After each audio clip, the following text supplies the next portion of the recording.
So এটা কি, this is right sided articulated bony hand. So ফার্স্টে আমাদের কি বলতে হবে, anatomical points গুলো কি কি?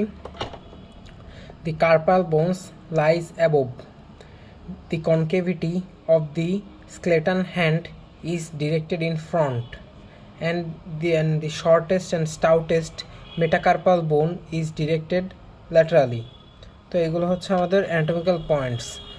এখন আমরা কি বলবো, কন্টেন্টস টোটাল কি কি আছে? কন্টেন্টস আছে আমাদের carpal bones, metacarpal bones and phalanges. ফার্স্টে কার্পাল বোনস কয়টা আছে? কার্পাল বোনস আছে 8টা, 2টা রোতে সাজানো। ফার্স্টেরটা হচ্ছে প্রক্সিমাল রো অ্যান্ড সেকেন্ডটা হচ্ছে ডিস্টাল রো।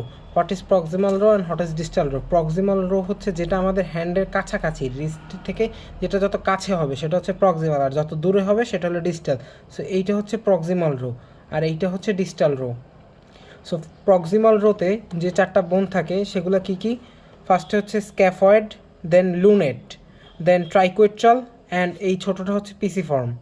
অ্যান্ড ডিস্টাল রোতে কী কী আছে এগুলো আমি ল্যাটারাল থেকে মিডিয়ালে বলতেছি।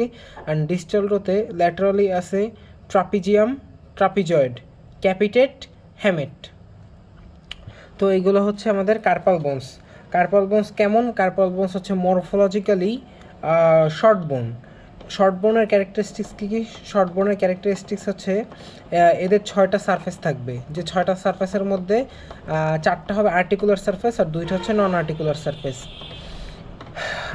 4টা আর্টিকুলার সারফেস, 2টা নন আর্টিকুলার সারফেস। 4টা আর্টিকুলার সারফেস এই যে এইগুলা একটা, এই যে একটার সাথে লাগে আছে বিভিন্ন দিক থেকে।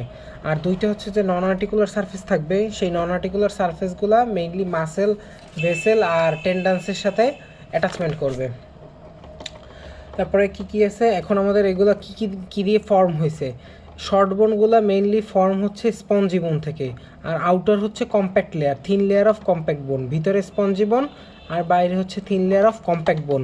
এইটা দিয়ে হচ্ছে আমাদের এই কার্পাল বোনসগুলো ফর্ম করছে। আমরা জানি প্রত্যেকটা কার্পাল বোনস জন্মের পরে অসিফিকেশন হয়, জন্মের আগে এগুলো কার্টিলেজ আকারে থাকে, পরে অসিফিকেশন হয়। মেইনলি এইগুলো কীভাবে অসিফিকেশন হয়? এগুলা আপার লিম্বের ক্ষেত্রে কার্পাল বোনসগুলো হচ্ছে জন্মের পরে অসিফিকেশন হয়। আর যখন আমরা পায়ের ক্ষেত্রে টার্সাল বোনগুলো পড়বো, টার্সাল বোনগুলো হচ্ছে একটু ডিফারেন্ট। টার্সাল বোনগুলো জন্মের আগেই